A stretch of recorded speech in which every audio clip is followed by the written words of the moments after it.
बोला पुंडलिकावरी विठ्ठल श्री ज्ञानदेव तुकाराम.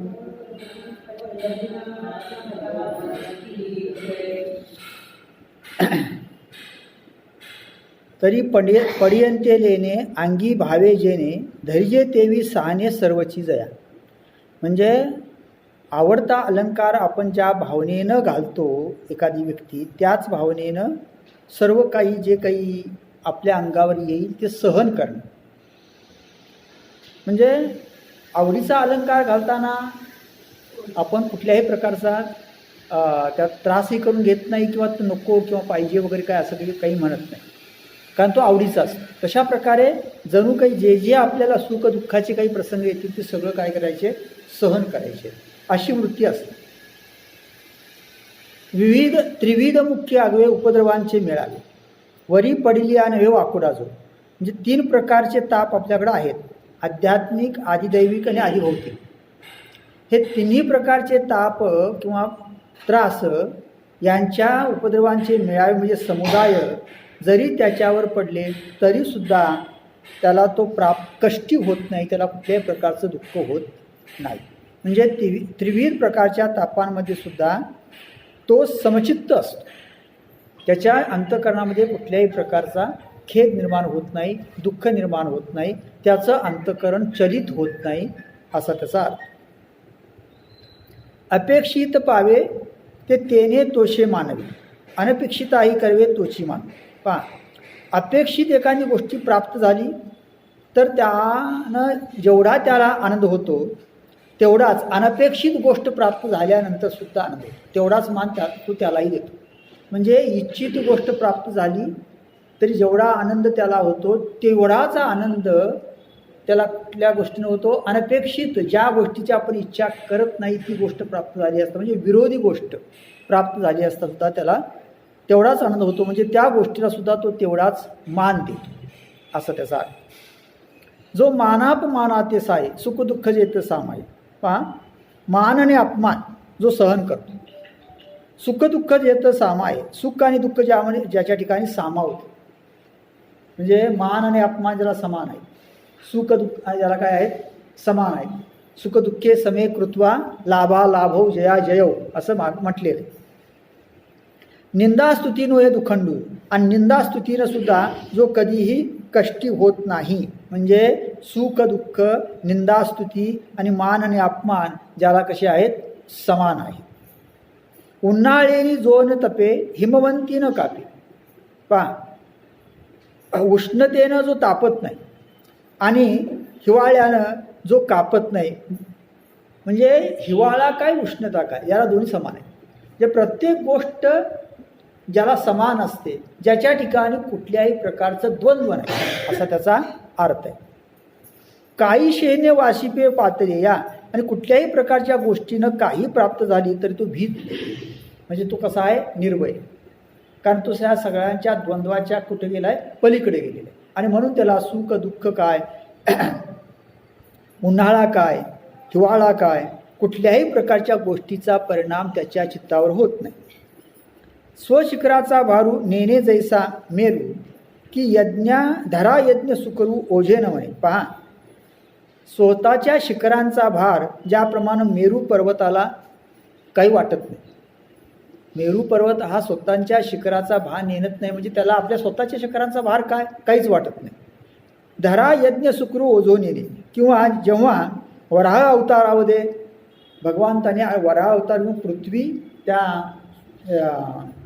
त्याच्यावर धारण केली होती, घेतली होती, तर त्यावेळी त्या पृथ्वीचा जो भार आहे तो भार त्या भगवंताला काही भार वाटला नाही. त्याप्रमाणे नाना चराचरी भूती दाटणी नव्हे क्षिती तैसा नाना द्वंद्वी प्राप्ती घामे जना. चराचरी भूती दाटणी नव्हे क्षिती, किंवा पृथ्वी चराचरा म्हणजे संपूर्ण प्राण्यांचा भार सहन करून सुद्धा ती कधीही दाटत नाही, ती कधी दमत नाही.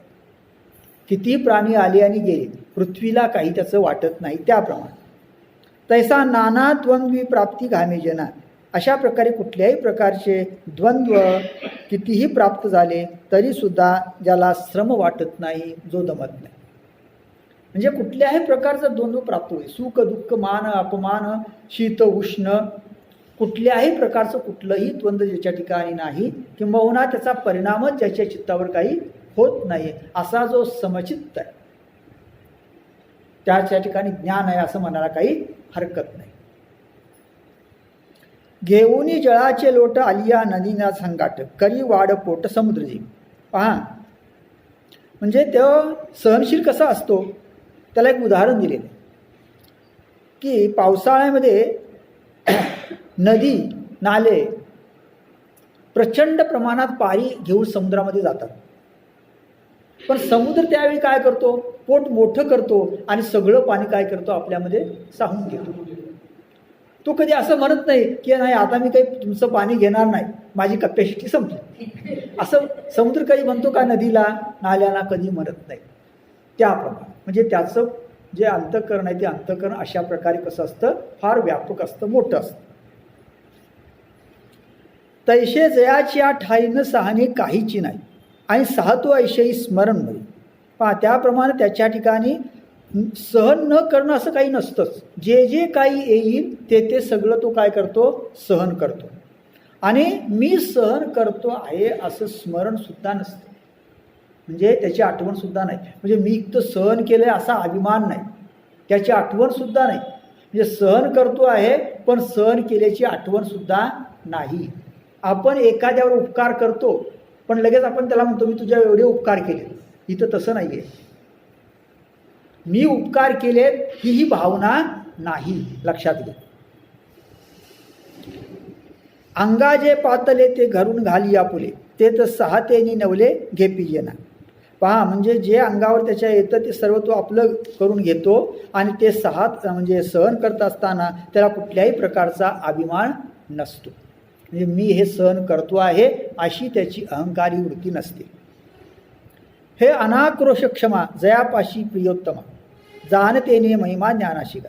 अशा प्रकारची अनाक्रोश क्षमा म्हणजे कुठल्याही प्रकारचा राग वगैरे खंत वगैरे नसलेली क्षमा ज्याच्याजवळ असते तो ज्ञानाचा महिमा आहे असं म्हणायला हरकत नाही. म्हणजे ज्ञान त्याच्या ठिकाणी मूर्तिमंत आहे असं म्हणायला काही हरकत नाही. म्हणजे इथं क्षमा हा गुण कसा असतो ते सांगितले. क्षमा करायची पण त्याची आठवणसुद्धा ठेवायची नाही, त्याचे उपकारसुद्धा ठेवायचे मनामध्ये नाहीत. अशा प्रकारची क्षमा त्याच्या ठिकाणी असते. तो पुरुषू पांडवा ज्ञानाचा ओलावा आता परिस आर्जवा रूप करू. आता माऊली म्हणते की त्याला तो ज्ञानाचा ओलावा आहे असं म्हणायला हरकत नाही, जिव्हाळा आहे असं म्हणायला हरकत नाही. आता आर्जव म्हणजे काय असतं ते तुला सांगतो. आर्जव म्हणजे सरळपणा. जे तो व्यवहारामध्ये वागत असताना सगळे वागत कसा असतो, अत्यंत सरळ असतो. तरी आर्जव त्या ऐशे प्राज्ञाचे सौजन्य जैसे आवडे तयाई दोषे एकची गा. पहा हे आर्जव जे असतं ते कसं असतं, आवडे तयाई दोषे एकची गा का तोंड पाहुनी प्रकाशून करी जेवी चंडाशू जगा एकूची अवकाशू आकाश जैसे. आता पहा म्हणजे त्याचं जे म्हणजे वागणं असतं ते वागणं कसं असतं, अगदी सरळ असतं. तो एकाला एक नाही एकाला एक करीत नाही. आणि यासाठी एक उदाहरण दिलेले की का तोंड पाहून प्रकाशून करी जेवी चंडांश. सूर्य ज्याप्रमाणे तोंड पाहून प्रकाश देत नाही, म्हणजे हा चांगला आहे ह्याला जास्त प्रकाश द्यावा, हा वाईट आहे ह्याला थोडा कमी प्रकाश द्यावा असं सूर्य कधी म्हणत नाही. जगा एकचू अवकाशू आकाशी जैसे किंवा जगाला संपूर्ण एकच अवकाश आहे ते आकाशाचं. आकाशसुद्धा कुणाला कधी मी तूपणा करत नाही, सर्वांना ते काय देतं, सारखेपणा देतं. त्याप्रमाणे त्याच्या ठिकाणी सगळ्यांच्या ठिकाणी बद्दल काय असतो, एक प्रकारचा सारखेपणा असतो, कुठल्याही प्रकारचं द्वैत नसतं. तैशे जयाचे मन माणूस प्रति आन आन नव्हे आणि वर्तन ऐशेपैकी. त्याप्रमाणे त्याचं मन प्रत्येक मनुष्याप्रती वेगवेगळं असं नसतं. जे माणूस पाहून तो काही वर्तन करीत नाही, त्याच्या दृष्टीने सगळी माणसं सारखीच असतात. त्याच्या अंतःकरणात कुठलाही भेदभाव नसतो. प्रत्येक प्राण्याबद्दल त्याच्या अंतःकरणात प्रेमच असतं. जे जगेची सनोळक जगेची जुनाट सोयरिक आपपरे भाक जाणणी आहे. पहा त्याला असं वाटतं जग हे फार आपल्या ओळखीचं असं त्याला वाटतं, म्हणजे आपला आणि जगाचा फार जवळचा संबंध आहे. जगेशी जुनाट सोयरिक, जगाची ने आपली जुनाट सोयरीक, जे ह्या जगाचं ने आपलं काहीतरी चांगलं असं एक प्रकारचं नातं आहे. आपपर हे भाक जाणणे नाही आणि म्हणून त्याच्या ठिकाणी आपला आणि दुसरा असा कुठल्याही प्रकारचा विचार नसतो. म्हणजे तो माझा आहे, हा परक्याचा आहे वगैरे वगैरे अशा कुठल्याही प्रकारचा विचार त्याच्या ठिकाणी नसतो. तो सरळ असतो. म्हणजे तो सर्वांना सर्व चांगलं सांगतो. जे शत्रूला वाईट सांगायचं आणि मित्राला चांगलं सांगायचं असं त्याच्या ठिकाणी नसतं. तो दोघांना काय सांगेल, जे चांगलं आहे तेच सांगेल. कारण त्याच्या दृष्टीने शत्रू नाही आणि मित्र नाही, सगळे कसे समान आहे. भलतेनेशी मिळू पानिया जैसा ऐसा ढाळू कवने बिकी आढळून येगे चित्त. पहा, ज्याप्रमाणे पाणी हे सर्वांना प्रिय आहे किंवा पाणी नको असं कोणी माणूस म्हणतो का? नाही. त्याप्रमाणे कवने विकी आढळून येगे चित्त, कुठल्याही विषयाबद्दल त्याचं चित्त जे आहे ते चित्त तिटकारा करत. म्हणजे सर्वांबद्दल त्याचं चित्त कसं असतं? समान असतं.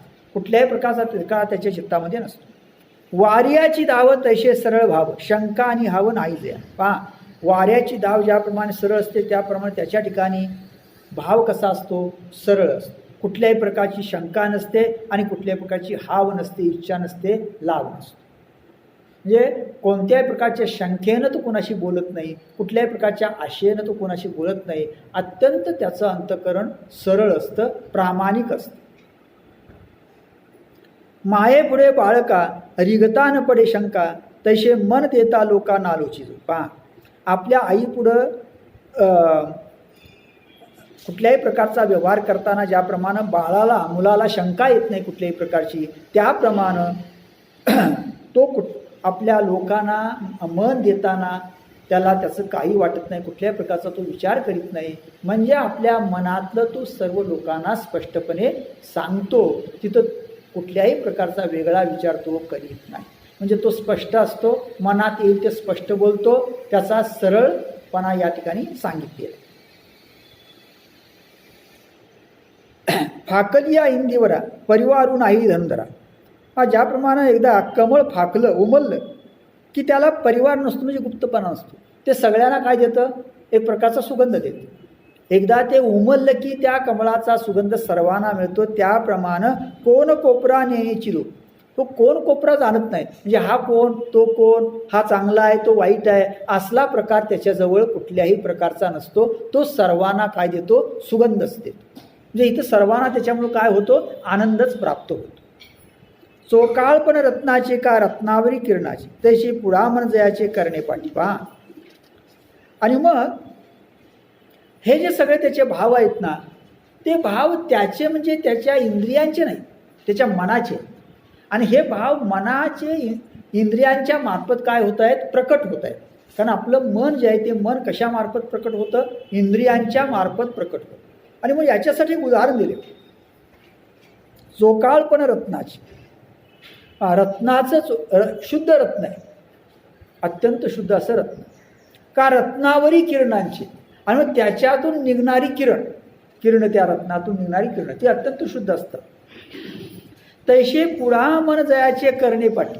त्याप्रमाणे ज्याचं मन पुढं असतं आणि करणे म्हणजे इंद्रिय पाठीमागं असतात, म्हणजे इंद्रियांच्या मार्फत त्याचं मनच काय होत असतं? प्रकाशित होत असतं. त्याचं मनच अत्यंत शुद्ध असतं आणि ते अत्यंत शुद्ध मन या इंद्रियांच्या मार्फत प्रकट होत असतं.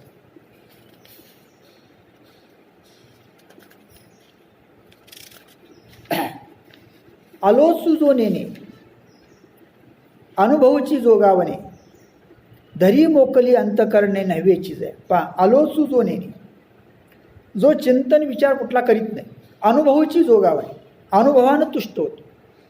म्हणजे त्याला अनुभव महत्त्वाचा वाटतो. वेगवेगळ्या अशा प्रकारचा विचार तो करीत नाही. धरी मोकली अंतकरणे नव्हेची जया.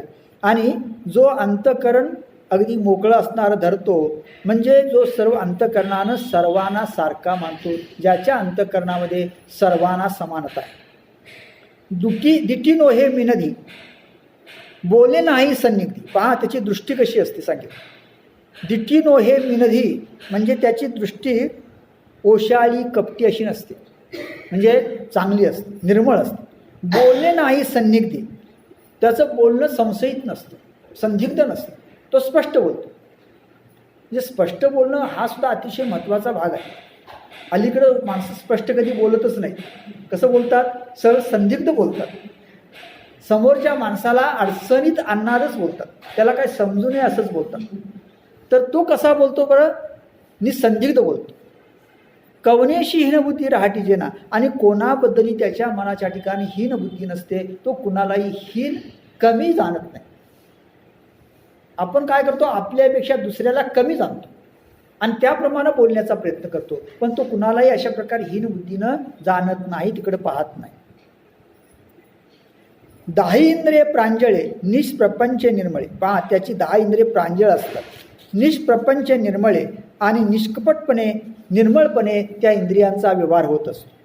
5ही पालव मोकळे 8ही पहार, आणि पंचप्राण जे असतात ते पंचप्राण सुद्धा 8 पहार म्हणजे 24 तास सगळे कसे असतात? अत्यंत निर्मळ असतात, आणि त्यातून सगळ्यात त्याच्या क्रिया चाललेल्या असतात. म्हणजे सांगायचं असं आहे की त्या शरीरापासून तिच्या होणाऱ्या ज्या क्रिया आहेत त्या क्रिया अत्यंत निर्मळ असतात, शुद्ध असतात, पवित्र असतात. तिथलं कुठल्याही प्रकारचा दुजाभाव नसतो.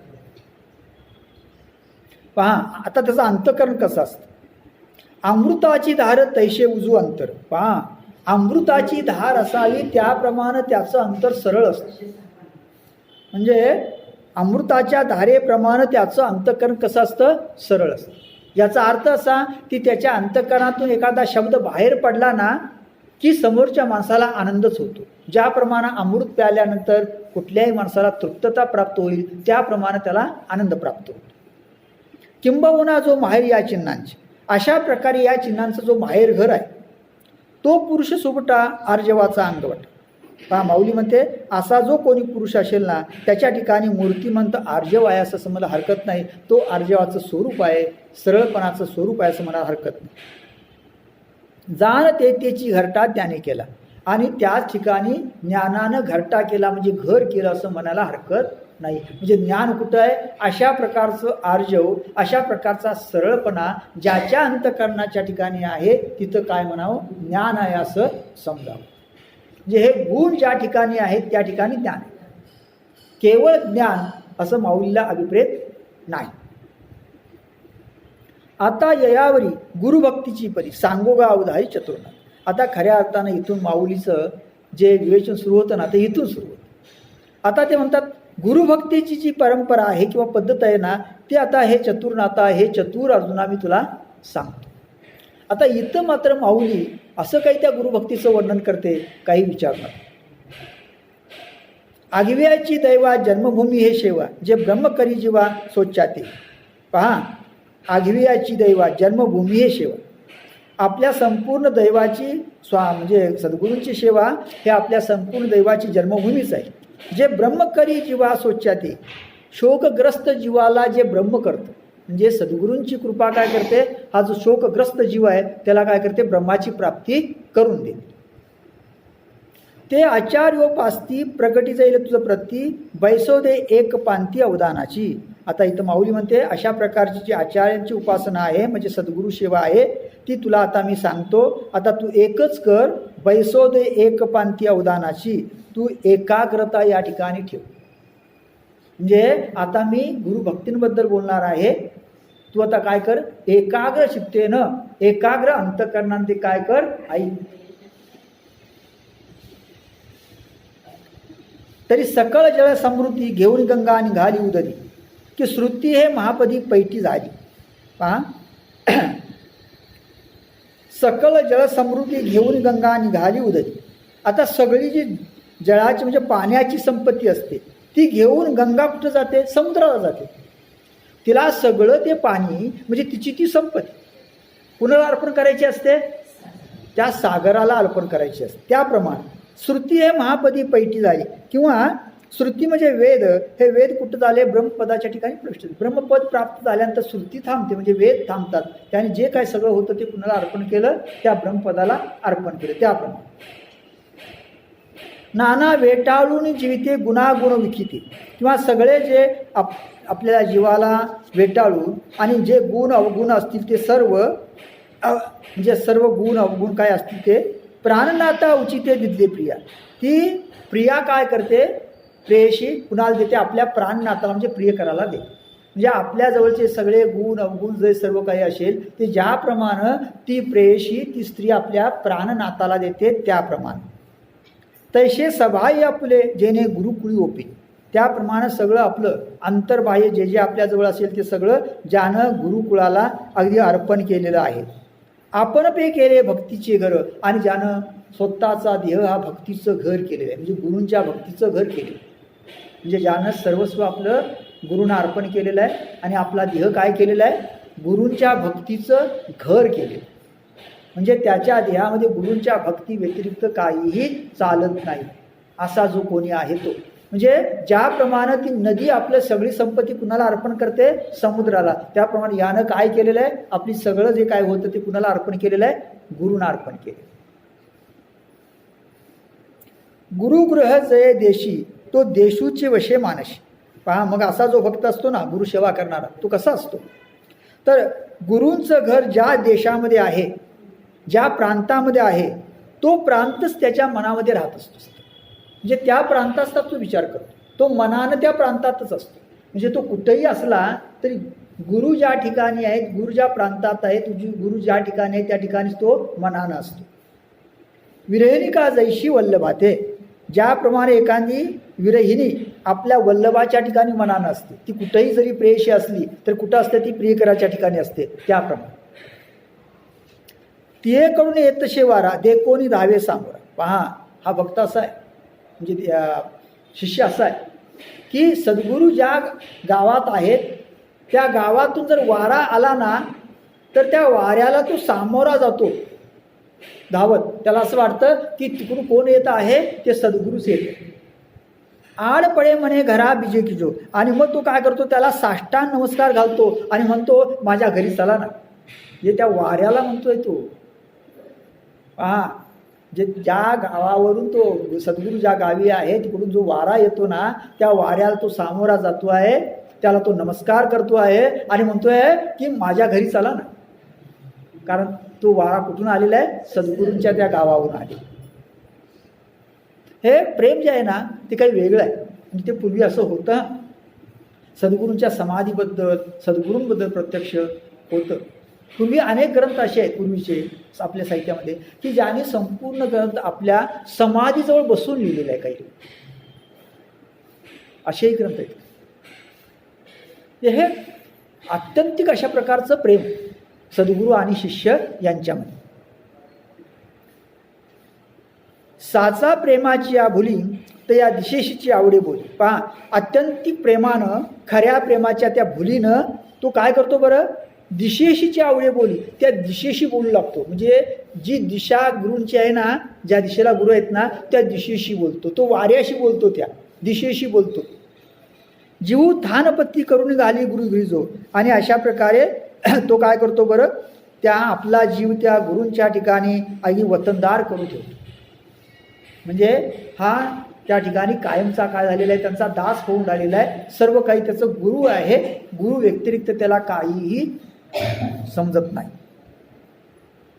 बरी गुरु आज्ञा धरिले देहगावी असे एकले वासुरवा लाविले दावे जशी. पहा म्हणजे हा एका गावात आहे, गुरु दुसऱ्या गावात आहे, गुरु दुसऱ्या गावात आहे. आता मग गुरु आज्ञा धरिले देहगावी अशी एकले, गुरूंची आज्ञा असल्यामुळेच तो या गावात राहतोय, दुसऱ्या गावात राहतोय. पण हा जरी देहाने या गावात राहत असला तरी तो मनानं कुठं आहे, त्या गावातच आहे. वासुरवा लाविले दावे जैसे, वासराला दावं लावलं असलं तरी ते वासराचं मन कुठं असतं, त्या गायीजवळ असतं. आणि गाय डोंगरी जरी चरत असली तर चित्त कुठं असतं, वासराजवळ असतं. असं आहे. म्हणजे असं हे प्रेम. म्हणे कैहे ब्रिडे भेटेल काही तो स्वामी भेटेल. पहा मग त्याला असं वाटतं हे बिर्ड कधी फिटेल, म्हणजे ही त्या गुरूंची आज्ञा कधी येईल, हा ध्येय कधी पडेल आणि मी सद्गुरूंना जाऊन कधी भेटेल. युगाहून वडील निमिषमानी, त्याला एक एक क्षण युगापेक्षा मोठा वाटतो. म्हणजे सद्गुरूंना भेटत असताना त्याला असं वाटतं आपण तात्काळ सद्गुरूंशी एकरूपावं, भेटावं, आणि एक एक क्षण जो असतो ना तो त्याला कसा वाटतो, युगापेक्षा मोठा वाटतो. प्रत्येक क्षणी लवकर सद्गुरूंची भेट व्हावी अशा प्रकारचं एक आकर्षण त्याला लागून राहिलेलं असतं. ऐशा गुरुग्रामीचे आले का सोये गुरूची धाडले तरी गतायुष्या जोडले आयुष्य जैसे. अशा वेळी जर गुरूंच्या गावावरून कोणीतरी आलं तर किंवा गुरूंनीच जर कोणीतरी धाडलेलं असेल तर त्याला असं वाटतं गतायुष्या जोडले आयुष्य जैसे. एखाद्या मरणप्राय माणसाला आयुष्य जोडावं म्हणजे मेलेल्या माणसाला आयुष्य प्राप्त व्हावं एवढा आनंद त्याला होतो. जे गुरूंच्या गावावर जर कोणी आलं ना, गुरूंचा जर कोणी सांगावा घेऊन आलं ना, निरोप घेऊन आलं ना, तर एवढा त्याला आनंद होतो. आता हा जो प्रकार आहे ना, तो प्रकार त्यावेळेच्या जीवनाशी संबंधित. त्यावेळेचं जीवन कसं होतं पहा, त्यावेळेचं जीवन हे असं सांगाव्यावर होतं, निरोप्यावर होतं. तुम्हाला माहेरी निरोप पाठवणे हा जो प्रकार आहे ना, तो त्यावेळेच्या परिस्थितीमध्ये त्याचं चित्त लक्षात घ्या की त्याला काही साधनं नव्हती. आणि मग साधनं नसल्यामुळं ती मुलगी कधीतरी माहेराला 6 महिन्यातून वर्षातून एकदा माहेरी यायची. आणि मग आई कुणाला तरी आई कुठून तरी तिला निरोप पाठवायची किंवा एखादा भाऊ वगैरे कोणतरी तिला आणायला जायचं. हे जे निरोप देणं होतं ना, ते एक प्रेम होतं, एक जिव्हाळा होता, एक आत्मीयता होती. हे लक्षात घ्या. म्हणजे इथं आपल्या असं लक्षात येतं की ती त्या आत्मीयतेनं त्या मुलीला जिव्हाळ्यानं निरोप द्यायची ना, तो जिव्हाळा ती आत्मीयता इथं आहे. आणि मग त्याच्या गावावरून कोणी आलं तर तो सद्गुरूंनी आलेला सद्गुरूचा कसा आहे तो निरोप आहे. आणि मग सासरी असताना ती मुलगी जर त्या आपल्या माहेरून एखादं कोणत्या आलं ना तर त्याला भेटायची, त्याला विचारायची ना, माझे आईवडील कसे आहेत, भाऊ वगैरे कसं आहे का बरा, असं ती विचारायची. कारण फोन नव्हता, मोबाईल नव्हता ना लगेच फोन करायला, असं नव्हतं. त्यामुळं तिथं जिव्हाळा होता, प्रेम होतं. हे लक्षात घ्या. तर तो भाग येत आहे आणि त्यावरून हे सगळं वर्णन आले. म्हणजे त्या भागात तुम्ही त्या काळात तुम्ही गेला ना तर त्याचं महत्त्व काय आहे ते तुमच्या लक्षात येईल.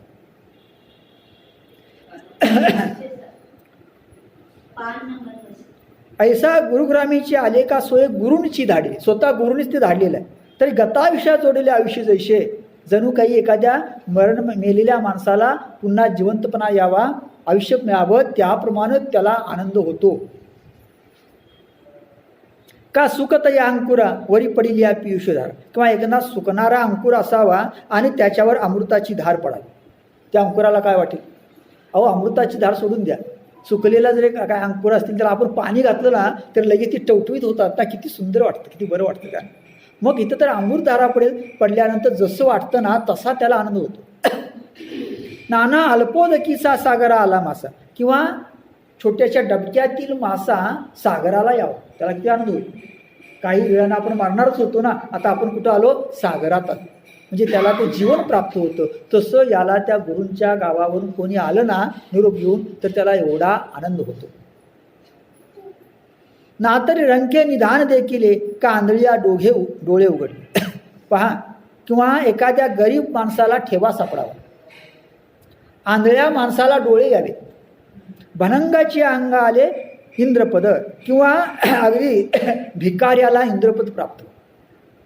म्हणजे भिकाऱ्याला जर इंद्रपद प्राप्त झालं, अगदी गरीब माणसाला जर अगदी ठेवा सापडला, निधान सापडलं, किंवा आंधळ्याला जर दृष्टी आली तर जेवढा आनंद होईल ना तेवढा आनंद त्याला त्या गुरूंच्याकडून एखादा निरोपाला कोणीतरी आलं ना तर त्याला तेवढा आनंद होतो. हे गुरु आणि शिष्य यांचे संबंध कसे आहेत ते इथं दाखवले. हे एक असं नातं आहे की ते काही वेगळ्या प्रकारचं आहे नातं. इथं कुठल्याही प्रकारचा लोभ नाही, कुठल्याही प्रकारचा म्हणजे इच्छा नाही, आशा नाही. ह्या सर्वांच्या पलीकडे गेलेलं हे एक प्रकारचं नातं आहे. तैसे कुळाचे नावे महासुखे अति थोरावे, जे कोडेही पोटाळवे आकाशिका. पहा, अशा प्रकारे गुरुकुळांच्या नावाने तर अतिशय सुख होतं, अतिसुखान तो मोठा होतो. कोडेही पोटाळावे आकाशिका, तो एवढा होतो की त्या कौतुकानं आकाशाला कवटाळावं असं त्याला वाटतं. जे आपण आकाशाला कवटाळावं एवढा तो थोरा मोठा होतो, इतकं त्याला त्या सगळ्या गोष्टींचं काय वाटतं, कौतुक वाटतं. पै गुरुकुळ ऐशी आवडी जया देखशी, जाण ज्ञान तया पायकी करी. पहा, माऊली म्हणते अशा प्रकारे गुरुबद्दल ज्याच्या ठिकाणी आवड आहे, प्रेम आहे, त्याच्या ठिकाणी ज्ञान त्याची सेवा करतं असं म्हणा हरकत नाही. म्हणजे ज्ञान त्या ठिकाणी काय करतं, त्याची सेवा करतं. तुमच्या ठिकाणी अशा गुरुबद्दल काय पाहिजे, अशा प्रकारची आस्था पाहिजे, प्रेम पाहिजे, आवड पाहिजे. म्हणजे ज्ञान तुम्हाला ते आपोआपच काय होतं, प्राप्त होतं. त्याला काही करावं लागत नाही, हे लक्षात घ्या. म्हणजे पूर्वी गुरूंची सेवा करणारे अशा प्रकारचे शिष्यही होते आणि गुरुही त्या प्रतीचे होते. आणि अभ्यंतरीलीयेकडे प्रेमाचे पवाडे श्री गुरुचे रूपडे उपाशी ध्यानी. आणि अंतःकरणामध्ये तो काय करतो, प्रेमानं, अत्यंत मोठ्या प्रेमानं तो काय करतो, श्री गुरुचं जे रूप आहे ना त्या रूपाचं ध्यान करतो. म्हणजे गुरूंच्या गावावरून जर निरोप आला तर त्याला असं वाटतं आता दुसऱ्या बाजूला अंतःकरणामध्ये काय करतोय, गुरूंच्या रूपाचं तो सतत काय करतो, ध्यान करतो. रात्रंदिवस त्याच्या अंतःकरणामध्ये हे गुरुचं रूपच असतं. हृदयशुद्धीच्या आवारी आराधितो निश्चल ध्रुव करी, मग सर्व भावेशी परिवारी आपण होय. पहा आता हृदयशुद्धीची आवार, हृदयाचा आवार तो शुद्ध करतो. आराधितो निश्चल ध्रुव करी, आणि त्यामध्ये आराध्य अशा सद्गुरूंची स्थापना करतो. म्हणजे हृदय शुद्ध करून काय करतोय, तो आपल्या हृदयामध्ये त्या सद्गुरूंची स्थापना करतो आहे. आणि त्या सर्व त्याची पूजा करतोय गुरूंची. आणि पूजा करत असताना तो काय करतो बरं, सर्व परिवार आपणच होतो. म्हणजे सगळं पूजा साहित्य आपणच होतो. म्हणजे आपणच पूजा साहित्य होतं आणि त्या गुरूंची काय करतोय, तो त्या हृदयाच्या आवारामध्ये पूजा करतो. का चैतन्याचे पोवळी ज्ञानाच्या आवारामध्ये, आनंदाची आरावळी आनंदाच्या मंदिरात, श्री गुरुलिंगा ढाळी ज्ञानामृत, श्रीलिंगाची म्हणजे गुरुलिंगाची स्थापना करतो आहे आणि त्या ध्यानामृतानं त्यांना अभिषेक घालतो. म्हणजे ज्ञानाच्या आवारात तो आनंदाच्या त्या मंदिरामध्ये सद्गुरुरूपी लिंगाची काय करतोय, स्थापना करतोय आणि ध्यानामृत रूपी अमृतानं त्यांना काय करतोय, तो अभिषेक घालतोय. म्हणजे याचा अर्थ असा की तो सतत अंतःकरणामध्ये कुणाचं ध्यान करतोय, सद्गुरूंचं ध्यान करतोय, चिंतन करतोय. उदी जता बोधारका बुद्धीची डाळ सात्विका, भरून या त्र्यंबका लाकोली वाहे. पहा मग ज्ञानरूपी सूर्य उगवल्यानंतर अगदी तो सात्विक भावाची बुद्धीची परडी धरून त्या सद्गुरूंना काय करतो, लाकोली वाहतो, त्यांना त्यांच्या ओवाळून टाकतो. काळशुद्धी त्रिकाळी जीव दिशा धूप जाळी. पहा 3 काळामध्ये तो काय करतोय, सगळी काळशुद्धी करतोय, जीव दशा धूप जाळी. आणि सद्गुरूंच्या समोर तो धूप जाळतो. आता कोणता धूप, तर जीवदशा, जीवरूपी दशा जी आपल्याला त्याचा धूप जाळतोय. म्हणजे तो जीव रूपी दशेचं चिंतन करता करता सद्गुरूशी काय होतो, एकरूप होतो. म्हणजे तो धूप जाळल्यामुळं त्याची जीवदशा संपते आणि त्याला आत्मदशा प्राप्त होतो, असा त्याचा अर्थ.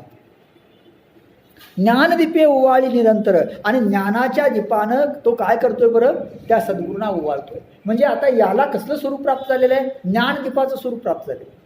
आणि ज्ञानदीपात तो कुणाला ओवाळतो आहे, सद्गुरूंना ओवाळतोय. म्हणजे सद्गुरू सुद्धा ज्ञान रूप आहे आणि हा सुद्धा ज्ञान आहे. एका दीपानं दुसऱ्या दीपाला ओवाळ, एका दीपानं काय करायचं आहे, दुसऱ्या दीपाला ओवाळायचं. एका सूर्यानं दुसऱ्या सूर्याला ओवाळावं, एका सूर्यानं काय करायचं आहे, दुसऱ्या सूर्याला ओवाळ. हे दोघंही त्या पात्रतेचे आहेत. पण तरीही हा काय करतोय, आपल्या ज्ञानदीपानं त्या ज्ञानदीपाला ओवाळतोय, असा हा संबंध आहे. सामरस्याची रससोय अखंड अर्पित जाईल. पहा तो त्याला भोजन अर्पण करतो, रससोय अर्पण करतो कुणाला, सद्गुरूंना. पण कशाची, सामरस्य म्हणजे ऐक्य. तो सतत त्या सद्गुरूंशी काय पावत असतो, ऐक्य पावत असतो. जणू काय ऐक्य पावण्याचं जणू काय नैवेद्य रससोय त्या गुरूंना अर्पण करत असतो. आपण भराडा होय गुरु तो लिंग, आणि तो स्वतः भक्त पुजारी होतो आणि गुरुलिंग होतो. म्हणजे गुरु कोण झालेले आहे, लिंग झाले. हा कोण झालेला आहे, पुजारी झाले, भक्त झालेला आहे. आणि हा काय करतोय, गुरूंची काय करतोय, सेवा करतोय किंवा भक्ती करतोय, असा भाव व्यक्त होतो. नातळी जीवाची यशेजे गुरु कांतू करुणी भुंजे. पहा किंवा हा जणू जीव जो आहे तो जणू त्यानं आपली सेज केलेली आहे आणि गुरु त्याच्यावर काय केलेले आहेत बरं, झोपलेले आहेत आणि ते गुरु त्याचा उपभोग घेत आहे. ऐशी प्रेमाची नि भोज्य बुद्धी वाहे, अशा प्रकारे कौतुकाने त्याची बुद्धी वाहत असते. म्हणजे त्याच्या मनामध्ये ह्या सगळ्या कल्पना येत असतात. म्हणजे तो मनामध्ये अशा कल्पना करतो आहे आणि कल्पना करून काय करतो आहे बरं, गुरूंशी तो एकरूप होण्याचा प्रयत्न करतोय. गुरूंचं तो ध्यान करतो. म्हणजे गुरु माझ्या अंतःकरणात आहेत, मी त्यांची सेवा करतो आहे, मी त्यांचं सगळं साहित्य, सेवेचं साहित्य झालेलो आहे, मी दीप झालेलो आहे आणि मी दीप होऊन त्या दीपाला मी काय करतो आहे, ओवाळतो आहे. असं त्याच्या अंतःकरणामध्ये हे सगळं चिंतन चाललेलं असतं. असा त्याचा भाव असतो.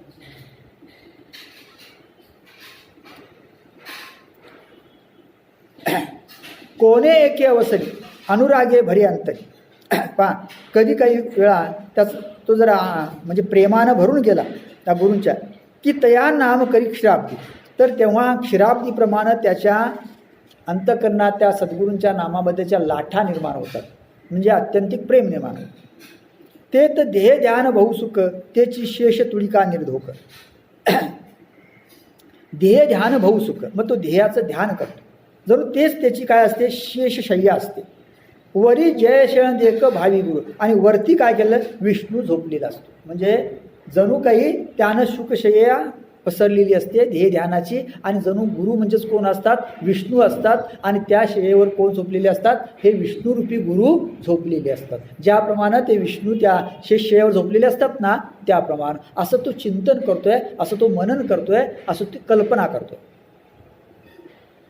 मग ओगळती पाय, ते लक्ष्मी आपण होय. आता पहा, मग तिथं काय आहे, पाय खाली सोडले ते विष्णूनं आणि ते पाय चेपायला कोण आहे, लक्ष्मी आहे. मग ह्यानं कल्पना केली, आता सद्गुरूंचे पाय तिथं आलेले आहेत आणि ते पाय कोण चेपत आहे, आपण चेपत आहे. म्हणजे आपण लक्ष्मी आहोत. म्हणजे गुरु कोण आहेत, विष्णू आहेत, आपण लक्ष्मी आहे आणि आपण ते पाय चेपत आहे. अशा प्रकारची कल्पना तो करतो आहे. गरुड होऊन उभा आहे आपण अशी, आणि पुन्हा त्या विष्णूच्या ठिकाणी बाजूला गरुड उभा आहे सेवेसाठी. मग जणू काय आपणच काय गरुडवरून उभा आहे अशी कल्पना केली. म्हणजे पहा भाव कसा आहे, जे लक्ष्मी मीच झालेलो आहे, गरुडही मी झालेलो आहे आणि त्या सर्व बाजूनी काय करतो आहे, मी त्या गुरूंची सेवा करीत आहे, असा भाव आहे. नाभी आपण जन्मे ऐशे गुरु मूर्ती प्रेमी. पहा, गुरुच्या प्रेमाच्या मूर्तीनं त्याला असं वाटतं की हे विष्णू आहेत. मग विष्णूच्या नाभीतून ते कमळ जन्माला आलं, त्याच्यावर ब्रह्मा जन्माला आला. आपण त्या नाभीतून ब्रह्माच्या रूपाने जन्माला आले, असं त्या शिष्याला वाटतं. अनुभवी मनोधर्मे ध्यानसुख, अशा प्रकारचं ध्यानसुख तो अनुभवत असतो. म्हणजे असं तो ध्यान करीत असतो, असं तो चिंतन करीत असतो. त्या नाभीतून आपणच काय केलेलं आहे, ब्रह्माच्या रूपानं जन्माला आले. म्हणजे सद्गुरू आपलं सर्वस्व आहे, सद्गुरूंची सेवा हे आपलं सर्वस्व आहे. अशा प्रकारचा एक आनंद त्याला मिळत असतो. असं तो सतत चिंतन करीत असतो. एखादी वेळे गुरु माय करी भाववळे, मग स्तन्य सुखे लोळे अंकावळे. मग काही वेळा तो काय करतो बरं, गुरूंच्या या बळामुळं तो त्या सद्गुरू हे आपली माय आहे असं समजून त्यांचं स्तन्य सुख भोगतो. म्हणजे त्यांचं दूध पित असतो आणि त्यांच्या अंकावर म्हणजे मांडीवर खेळत असतो. म्हणजे जसं लहान मुलं आपल्या आईच्या मांडीवर खेळतं ना, त्याप्रमाणे. नातरी का किरटी चैतन्य तरु तळवटी, गुरु धेनू आपण पाठी वत्स होय. हां, किंवा त्याला असंही वाटतं, चैतन्य तरु तळवटी, चैतन्यरूपी वृक्षाच्या खाली. वृक्ष कशाचा, चैतन्याचा. त्याच्या खाली गुरु धेनू आपण पाठी वत्स होय. गुरु कोण आहेत, गाय आहे, आणि आपण कोण आहोत, त्याचे वत्सवासरू आहोत. पण कशाच्या खाली, चैतन्य तरु तळवटी, चैतन्यरूपी वृक्षाच्या खाली गुरु कोण आहेत, गाय आहे, आणि आपण त्याचे कोण आहेत, वासरू आहोत. अशी कल्पना करतोय. म्हणजे असं प्रेम आहे. गुरु कृपा स्नेह सलिली आपण होय मासोळी. पहा, गुरु कृपारूपी स्नेह आहे, म्हणजे प्रेम आहे. त्या प्रेमाच्या त्या पाण्यामध्ये आपण मासोळी आहोत. जे गुरुकृपारूपी स्नेह हे जणू काय कोण आहे, पाणी आहे, आणि त्या पाण्यामध्ये आपण कोण आहोत, मासोळी आहोत. कोणे एके वेळी हेची बावी. अशा प्रकारच्या अनेक कल्पना काही वेळा तो करीत असतो. गुरुकृपामृताचे वडप आपण सेवावृत्तीचे होय रूप. पहा, गुरुकृपामृताचे वडप, गुरु कृपारूपी अमृत त्याची वृष्टी होत असते आणि आपण त्याच्या खाली वृत्तीचं काय होत असतं, रोप असतं. म्हणजे हे खाली रोप आहे आणि गुरु काय करतायत त्याच्यावर त्या अमृताचा वर्षाव करतायत. ऐशेषे संकल्प वियम, अशा अनेक प्रकारच्या संकल्पना त्याच्या मनात येतात. म्हणजे असं तू गुरूंचं काय करतोय, चिंतन करतो, ध्यान करतोय. म्हणजे अशा ध्यान करताना त्याच्या मनामध्ये काय येतं, त्या सगळ्या कल्पना येत आहेत. असं तू ध्यान करतोय असं आपल्या लक्षात येतं. म्हणजे जसं आई आपल्या मुलाबद्दलचं ध्यान करते त्याप्रमाणे लहान मुलं आहे, कुठेतरी बाहेर गावी गेलेले 200-300 जण, आई वेगवेगळ्या प्रकारच्या कल्पना करते. तिथं ते काय करत असेल, तिथं असतं तर काय केलं असतं, मग त्याला इथं असताना मी खाऊ भरला असता, आता त्याची जेवायची वेळ झाली, अमुक केलं. तसं तो काय करतोय, इथं सुद्धा कल्पना करतो. हा भाव.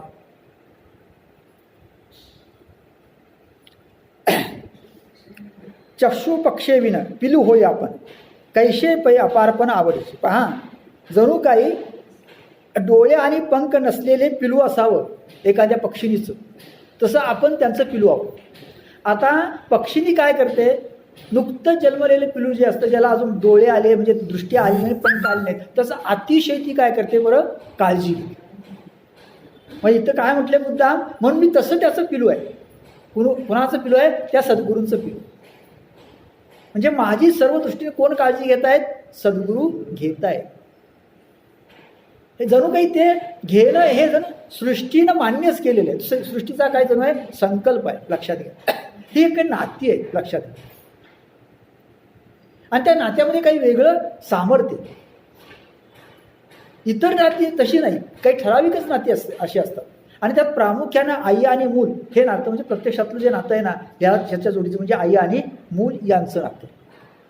मागं मी आपल्याला सांगितलेलं आहे की नटसम्राटमध्ये एक प्रसंग आहे. नटसम्राट या नाटकामध्ये एकदा उल्लेख मी केला होता, म्हणजे आठवण आहे की नाही मला माहिती नाही. काय प्रसंग आहे की असे म्हातारे लोक एकत्र जमलेले असतात, म्हातारी माणसं, आणि त्यामध्ये अशी चर्चा चाललेली असते की म्हातारपण हे दुसरं बालपणच आहे. म्हातारपण हे काय आहे, दुसरं बालपणच. का बरं, तर ज्याप्रमाणे लहान मुलं काही समजत नाही, त्याप्रमाणे म्हातारपणात काही समजत नाही, बुद्धी व्यवस्थित चालत नाही, हाडं वगैरे शिथिल झालेली असतात, काही करता येत नाही वगैरे वगैरे, म्हणून म्हातारपण हे काय आहे, बालपण. पण नटसम्राट म्हणतो, म्हणजे आप्पा बेलवलकर म्हणतो, गणपतराव बेलवलकर म्हणतो, म्हातारपण हे बालपणच आहे, दुसरं बालपणच आहे. फरक एवढाच की पहिल्या बालपणाला आई असते, त्या दुसऱ्या बालपणाला आई नसते. पहिलं बालपण सुंदर का, तर सगळं करायला आई आहे ना, इथं कोण आहे का, नाही. पण या बालपणाला काही अर्थ नाही, कारण ते आई आणि मूल याचं नातं आहे ना. हे आई आणि मूल याचं जे नातं आहे ना जगातलं, त्या नात्याला कुठल्याही प्रकारची उपमा देता येत नाही. आणि म्हणून ते ह्याच्यावर उच्च कोणतं नातं, तर माऊली म्हणते गुरु शिष्यांचं नातं. आणखी एक नातं आहे याच्याहून उच्च असणार, ते कुठलं आहे, गुरु शिष्यांचं. तिथं कमीत कमी आईची एवढी तरी अपेक्षा असते, म्हातारपणी यानं आपल्याला बघावं, पण इथं तीही अपेक्षा नाही, निरपेक्ष. आणि मुलगा मोठा झाला, त्याला गौरव प्राप्त झाला तर आई वडिलांना आनंद वाटतो.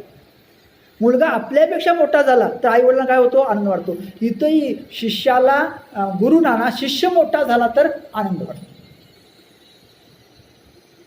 म्हणून निवृत्तीनाथांनी सगळं ज्ञानदेवानं देऊन टाकलं, आपल्याकडे काही ठेवले नाही. सगळं कुणाचं आहे, निवृत्तीनाथाचं आहे, पण जगभर नाव कुणाचं झालं, ज्ञानदेवांचं झालं. हे नातं लक्षात घेतलं पाहिजे, तो भाव इथं सांगायचा आहे. आणि म्हणून माऊली काय करते, अशा प्रकारचं हे वर्णन करते, असं आपल्या लक्षात येईल. गुरु ते पक्षिणी करी, चारा घे चांचुवरी, गुरु तारू धरी आपण कास. पहा, गुरु ते पक्षिणी करी, गुरु पक्षिणी आहे, चारा घे चांचुवरी. आणि ती गुरु काय करते, चारा चोचीतून आणते आणि आपल्याला भरवते. ते ही जी पक्षी असतात ना, त्या घरट्यामध्ये पिलं ठेवून जातात आणि येताना एक दाणा चोचीतून घेऊन येतात त्याच्यासाठी, आणि त्या पिलाला ते काय करतात, भरवतात. त्याप्रमाणे गुरु तारू धरी आपण कास, जणू गुरु आपले तारक आहेत, आपण त्याची कास धरलेली आहे, असा भाव त्याच्या मनामध्ये असतो. ऐशे प्रेमाचे नि थावे ध्यानची ध्यानाते प्रसवे, पूर्ण सिंधू हे लावे फुटती जैशी. पहा अशा प्रकारे प्रेमाच्या त्या लाटा बळानं त्याच्या ठिकाणी अनेक प्रकारचं ध्यानातूनच ध्यान प्रसवतं. म्हणजे अशा प्रकारच्या अनेक कल्पना सुचतात. ज्याप्रमाणे म्हणजे समुद्र जर भरलेला असेल तर त्याच्या ठिकाणी आपोआपच लाटा निर्माण होतात ना, त्याप्रमाणे याच्या अंतःकरण अशा प्रेमाच्या लाटा, या कल्पनेच्या लाटा निर्माण होतात. किंबहुना यापरी श्री गुरुमूर्ती अंतरी भोगी आता अवदारी बाह्य सेवा. अशा प्रकारे तो अंतःकरणामध्ये श्री गुरुमूर्तीचं ध्यान करत असतो. आता माऊली म्हणते की अंतःकरणामध्ये तो कसं ध्यान करतो गुरुमूर्तीचं हे तुम्हाला मी सांगितलं. आता बाह्य सेवा तो कशी करतो मनानं, गुरूंची बाह्य सेवा, बाहेरची सेवा म्हणजे शरीराची सेवा, इतर सेवा, ते मी आता तुम्हाला सांगतो. तर जीवे ऐशे आवाके म्हणे दास्यकारिणिके जैशेनी गुरु कौतुके माग म्हणते. तो म्हणतो की मी खात्रीनं अगदी जीवानं माझ्या सद्गुरूंचं दास्य कर म्हणजे सेवा करीन आणि गुरु जे जे सांगतील त्याप्रमाणे मी त्यांची काय करीन, सेवा करीन. तैशिया साचा उपासती गोसावी प्रसन्न होते. पहा मग अशा प्रकारच्या माझ्या प्रेमानं जर का उपासनेनं ते गोसावी प्रसन्न झाले म्हणजे सद्गुरू प्रसन्न झाले, ते तर मी विनंती ऐशी करीन आणि मग मी त्यांना एक विनंती करीन. जे माझ्या सेवेनं सद्गुरू प्रसन्न झाल्यानंतर मी त्यांना काय करीन, एक विनंती करीन, प्रार्थना करीन. काय करीन म्हणेन तुमचा देवा परिवार जो आगवा तेथुर रुपये होवा मीची एकू. तो म्हणतो की स्वामीजी माझी तुम्हाला अशी प्रार्थना आहे की तुमचा संपूर्ण परिवार आहे ना तुम्ही व्हावं. म्हणजे सद्गुरूंना तो काय विनंती करतोय बरं हा शिष्य, तुमचा सगळा परिवार कोण होईल, मी होईल आणि मीच सेवा तुमची करीन. आणि उपकरती आपुली उपकरणे आती जेतुरी. आणि एवढंच नव्हे तर उपयोगी पडणारी जी सगळी पूजा साहित्य आहे ना ते साहित्य सुद्धा मीच होईल. माझी रूपे तेतुरी व्हावी स्वामी, मीच त्या रूपानं व्हावं असं मला वाटतं. म्हणजे तुमच्या पूजा करण्यासाठी, तुमच्या सेवेसाठी जी जी काही उपकरणं आहे, जे जे साहित्य आहे ना ते साहित्य सुद्धा मी व्हावं. तुमचा सगळा परिवार सुद्धा कोण व्हावं, मीच व्हावं अशी माझी अपेक्षा, अशी माझी इच्छा आहे. ऐशे मागेन वरू ते तर हो म्हणती श्री, असा मी गुरूंच्याकडे वर मागेन ते सद्गुरू काय म्हणतील तथास्तु. मग तो परिवार मीची होईल आणि मग मी तो सगळा परिवार मीच होऊन जाईल. म्हणजे पहा तो सगळा परिवार काय होईल, मी होईल. उपकरण जात सगळी ते मीची होईल एक एक, तेव्हा उपासचे कौतुक देखील जाईल. मग हे जे उपकरणं आहेत ती सगळी मी एक एक होऊन जाईल आणि मग उपासती जी आहे म्हणजे जी उपासना आहे त्या उपासनेचं कौतुक दिसू लागेल. गुरु बहुतांची माये परी एकलवती होऊनी ठाई तैशे करुणी आनवाये कृपेती. पहा गुरु बहुतांची माये परी एकलवती होऊनी ठाई. पहा गुरु अनेकांची माय आहे म्हणजे माझ्या गुरूंना अनेक शिष्य आहेत, पण आता त्यांनी अशी सेवा करीन की त्यांना एकटाच हा माझा शिष्य आहे अशी शपथ घ्यायला लागेल. म्हणजे मी एवढी सेवा करीन की दुसरे आपल्याला शिष्य आहेत याचं भानच त्यांना राहणार नाही.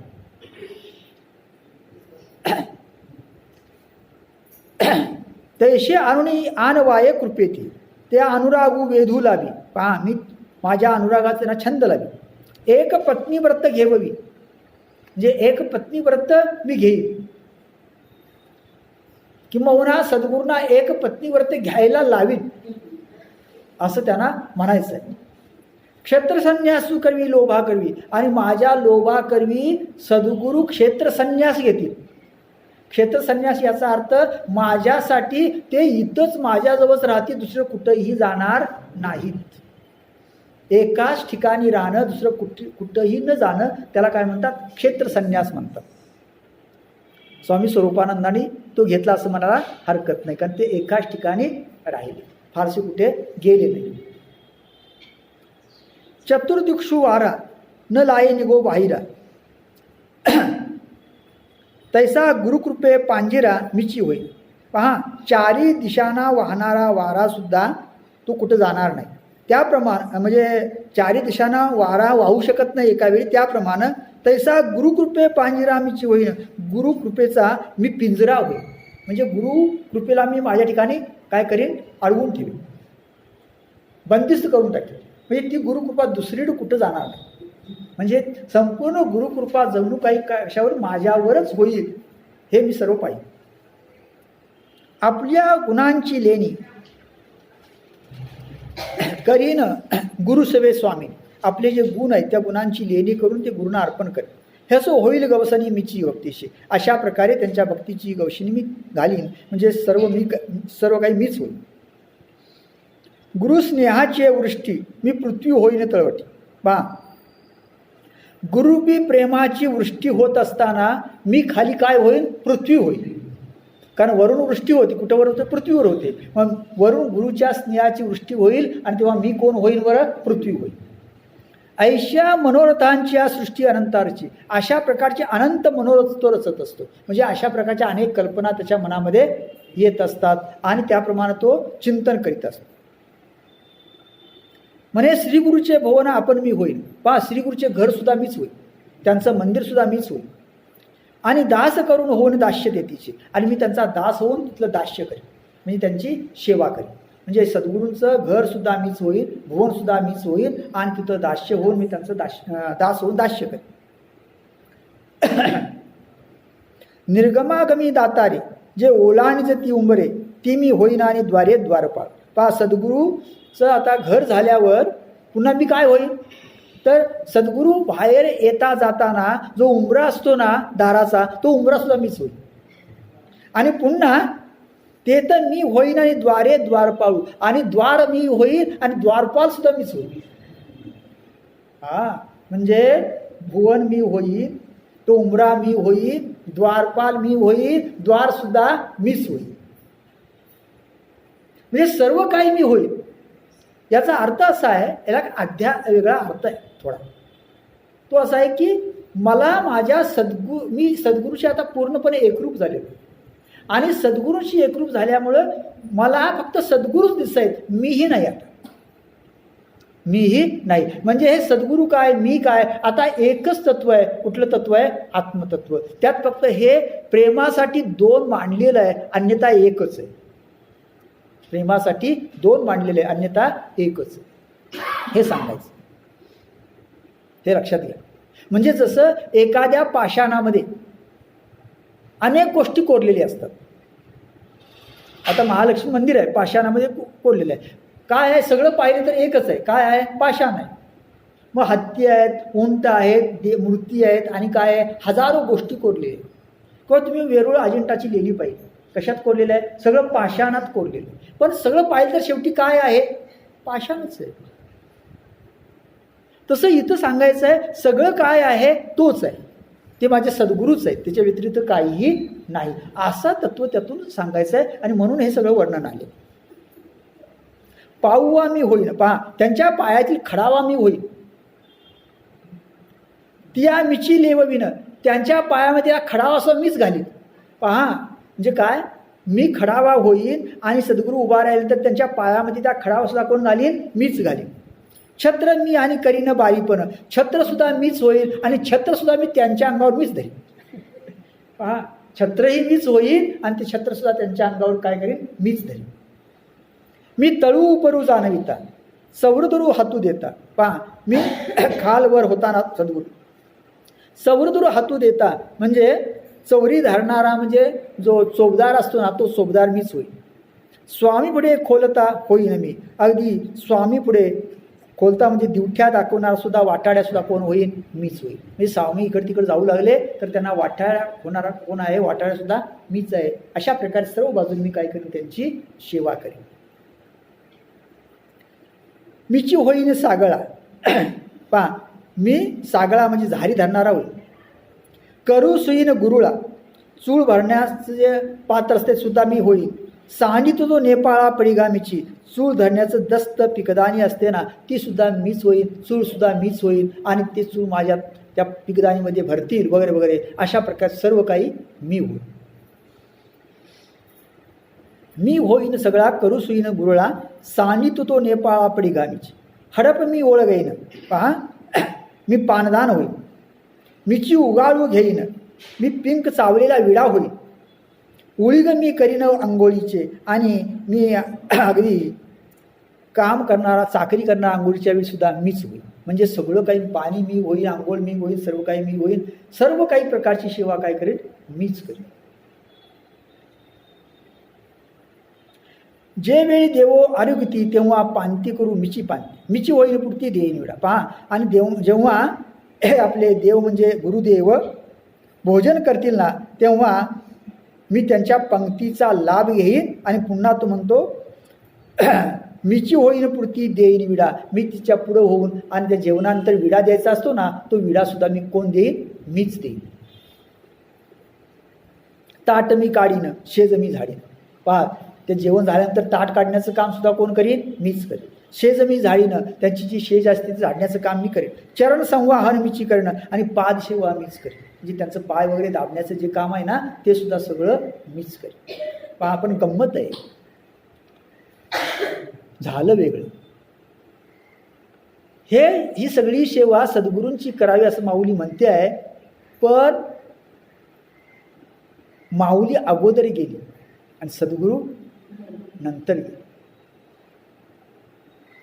एक लक्षात घेतलं पाहिजे की इथं सगळी सेवा करण्याची अपेक्षा, इच्छा व्यक्त केली, पण तशी काही सेवा करता आलेली नाही, केलेली. याचा अर्थच असा आहे की सद्गुरूंची सेवा करण्याची तुम्ही इच्छा जरी पूर्ण व्यक्त केली तरी पुरेस आहे. सद्गुरूंची सेवा करण्याची इच्छा महत्त्वाची. आणि मग याचा चुकीचा अर्थ घेऊन काहींनी अलीकडं किंवा बऱ्याच लोकांनी काय केलं, सद्गुरूंची ही सेवा करावी. ज्ञानेश्वरीमध्ये असं सांगितलेलं आहे, सद्गुरूंची ही सेवा करावी खरं, पण ते सद्गुरूसुद्धा त्या पात्रतेचे असावे लागतात. हे लक्षात घेतलं पाहिजे. म्हणून माऊली या ठिकाणी जे बोलते आहे ना, त्यांचे सद्गुरू त्या पात्रतेचे आहेत. म्हणजे सद्गुरू असे आहेत की माऊलीकडून ते काहीच घेत नाहीत. हे म्हणतायत मी हे सगळं करणार, मी हे सगळं करणार, मी हे सगळं करणार, पण सद्गुरू काहीच घ्यायला तयार नाही. सद्गुरू असे आहेत. सिंहासन होईन आपण, पहा मी त्यांचं सिंहासन होईन. वरु गुरु करती आरोहण, त्याच्या गुरु बसतील. होईल पुरेपण ओळखीचे आणि अशा प्रकारे सेवेचं पुरेपण मी अंगीकारेन किंवा त्याचा अनुभव घेईन. म्हणजे सिंहासन सुद्धा मी त्यांचं होईल. श्री गुरुचे मन जया होईल अवधान, तो मी पुढा होईन चमत्कार. श्री गुरूंचं मन ज्या ज्या ठिकाणी जाईल तिथं तिथं मी जाईन आणि अशा प्रकारे एक प्रकारचा चमत्कारच घडून येईल. त्या श्रवणाची अंगणी होईल शब्दांची अक्षोषणी. पहा, श्रीगुरू ज्या ठिकाणी श्रवण काही करतील त्या श्रवणाच्या अंगणामध्ये मी शब्दांची अक्षोहिणी होईल. म्हणजे असंख्य शब्द मीच होईल. म्हणजे सद्गुरू श्रवण करताना शब्द जे आहे ते शब्दसुद्धा कोण होईल, मी होईल. स्पर्श होईल घसणी अंगाची आणि त्यांच्या अंगाची सेवा करताना त्यांचा स्पर्श होईल, म्हणजे त्यांचं सेवा करेल. श्रीगुरूचे डोळे अवलोकनेस निहाळे, पाहती ते सगळे होईन रूपे. श्रीगुरूचं डोळं जे जे काही प्रेमानं अवलोकन करतील म्हणजे पाहतील ती ती सगळी रूपं मी होईल. म्हणजे गुरु कुठेही पाहू लागले ना तर समोर काय दिसेल, हो मीच दिसेल. हो, जे जेवढं ते काही पाहतील ना ते सगळं मी होईल. ते पाणी पाहले तर पाणी मी होईल, जेवण करले जेवण मी होईल, ताट मी होईल, सगळं काही मीच असेल. मी अशा प्रकारे मी काय करीन बरं, त्या सद्गुरूंची सेवा करीन. ते रसने जो जो रुचेल तो तो रसुम्या होईल. त्यांच्या जिभेला जो जो रस आवडेल म्हणजे जे स्वयंपाक आवडेल ना तो सगळा स्वयंपाक मीच होईल. गंधरूपी किजेल घ्राण सेवा, आणि त्यांना जो अगदी सुवास आवडेल ना तो सुवाससुद्धा मी होईल. अशा प्रकारे त्यांची घ्राण सेवा म्हणजे नाकाची सेवासुद्धा मीच करीन. एवं बाह्य मनोगत श्री गुरु सेवा समस्त वेटाळणे वस्तू जात होणे. अशा प्रकारे बाह्य मनोगत त्याचं असतं, श्री गुरु सेवा करून सगळं वस्तुजात वेटाळून टाकावं. अशा प्रकारे सद्गुरूंची काय करावी, बाह्य सेवा म्हणजे बाहेरची सेवा करावी असं त्याला वाटतं. जेव्हा देह असेल तर ओळखी ऐशी केली. पहा, म्हणजे देहामध्ये जोपर्यंत मी आहे म्हणजे जोपर्यंत मी जिवंत आहे तोपर्यंत अशा प्रकारची सेवा मी करीन. आता देहात नसताना म्हणजे मरणानंतर मग देहांतीनं मला बुद्धी आहे. माऊली म्हणते देहांत झाल्यानंतर सुद्धा माझी काही वेगळी चमत्कारी बुद्धी आहे की मी सद्गुरूंची सेवा करावी. कशी करावी, जे जिवंत आहे तोपर्यंत या प्रकारे मी सद्गुरूची सेवा करावी असं मला वाटतं, अशी माझी इच्छा आहे. पण मरणानंतर सुद्धा करावी. आता ती मात्र फार वेगळी आहे. ये शरीराची माती मेळविन ती एक क्षिती जेत श्रीचरण उभे ठाती श्री गुरुचे. ही ओवी अंतकरावर लिहून ठेवावी अशी. ये शरीराची माती म्हणजे मी मेल्यानंतर या माझ्या शरीराची माती जी आहे, मेळवीन ती एक क्षिती, त्या पृथ्वीच्या ठिकाणी मिळून त्या जागेच्या ठिकाणी माती मिळावी. कुठं बरं? जेत श्रीचरण उभे ठाती श्री गुरूंचे. ज्या ठिकाणी सद्गुरू उभे राहतील ना, ती त्याच्या खालची जी जमीन आहे ना, त्या जमिनीच्या ठिकाणी माझ्या शरीराची माती मिळावी, मिसळून जाईल.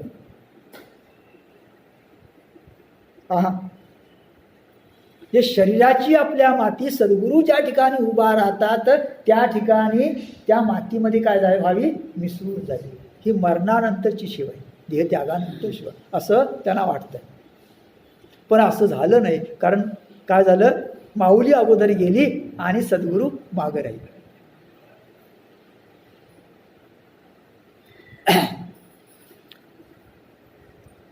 माझा स्वामी कवतिके स्पर्शित ती जे उदके ते तर लयाने निके आपी आप. पहा, आणि मग मनुष्य मेल्यानंतर त्याचा देह पडल्यानंतर या देहाचं पंचतत्वामध्ये विलीन होतं, तो जाळल्यानंतर वेगवेगळ्या तत्वामध्ये. आता मग माझी माती जी आहे ती माती कुठं जावी? त्या गुरूंच्या चरणाच्या खाली जावी. आता मग माझ्या शरीरात जलाचा अंश आहे, तो जलाचा अंश कुठं जावं? स्पर्शित ती जे उदके ते तर लयाने निके आपी आप. ज्या ज्या ठिकाणी ज्या माझे स्वामी ज्या ज्या पाण्याला स्पर्श करतील ना, त्या त्या ठिकाणी माझ्या शरीरातील ज्या जलाचा जो अंश आहे, पाण्याचा अंश आहे ना, तो त्या त्या ठिकाणी जावा आणि त्या पाण्याशी काय व्हावा? एकरूप व्हावं. म्हणजे मरणानंतर सुद्धा या शरीरातील जे पंचमहाभूतांचे अंश आहेत ते त्या सद्गुरूंच्या ठिकाणी कामी यावे, अशी अपेक्षा, अशी इच्छा. श्री गुरु ओवाळ जती का भुवने जे उजळी जाती त्या दीपांच्या दीप्ती ठेवीन ते जत. श्री गुरूंना ज्या दिव्यानं ओवाळलं जातं किंवा त्यांच्या भुवनामध्ये जे काही दिवे असतील सद्गुरूंच्या त्या भुवनामध्ये घरामध्ये, त्यांच्या ठिकाणी माझ्या या देहातील दीप जे तेज आहे, तेजाचा अंश आहे ना, तो अंश त्या दिव्यामध्ये जाऊन त्यांच्याशी विलीन होतो. त्या ठिकाणी मी तो ठेवीन. म्हणजे तेजाचा अंश कुठे ठेवीन? त्या दिव्याच्या ठिकाणी मी तो ठेवीन आणि सद्गुरूंची सेवा करेन. म्हणजे त्या दिव्यामध्ये तो तेजाचा अंश राहील आणि सद्गुरूंना काय करील? आनंद देत राहील, प्रकाश देत राहील. चौरी हन विंजाना ते तर लयो करीन प्राण. पहा, त्यांच्या ठिकाणी त्यांना वारा घालण्यासाठी काही चौरी असेल वगैरे, पंखा असेल, त्या ठिकाणी माझा प्राण असावा. मन अंगाचा ओळगना होईन मी. आणि मग अशा प्रकारे मी त्यांचा सर्व बाजूनी सेवक होईल. म्हणजे माझ्या या पंचभूतात ते अंश आहेत त्या देहातले, ते अंशसुद्धा सद्गुरूच्या अशा प्रकारे त्या 5 अंशामध्ये जावेत आणि ते माझ्या देहानंतर, देहपातानंतर सुद्धा काय व्हावी? माझ्याकडून सद्गुरूंची सेवा घडावी. जिये जिये अवकाशी श्री गुरु असती परिवारीशी. पण ज्या ज्या ठिकाणी सद्गुरू आपल्या परिवारासह असतील, आकाश लय आकाशी नेईन तिथे. माझं आकाश या पंचमहाभूतातला आकाशाचा अंश त्या ठिकाणी मी नेईन आणि त्याच्याशी एकरूप करून टाकेन. परी जितू मेलान संडी निमेषु लोकान धाडी ऐशेनी गणावया कोडी कल्पांची. पहा, अशा प्रकारे म्हणजे जिवंत असताना आणि मेल्यानंतर मी सद्गुरूंची सेवा एक क्षणसुद्धा सोडणार नाही. अशा प्रकारे कल्प जरी झाले, जन्म म्हणजे अशाच प्रकारचे अनेक कल्प जरी झाली, कोट्यवधी कल्प झाली, तरीसुद्धा ती न मोजता आम्ही सद्गुरूंची सेवा करीत राहील.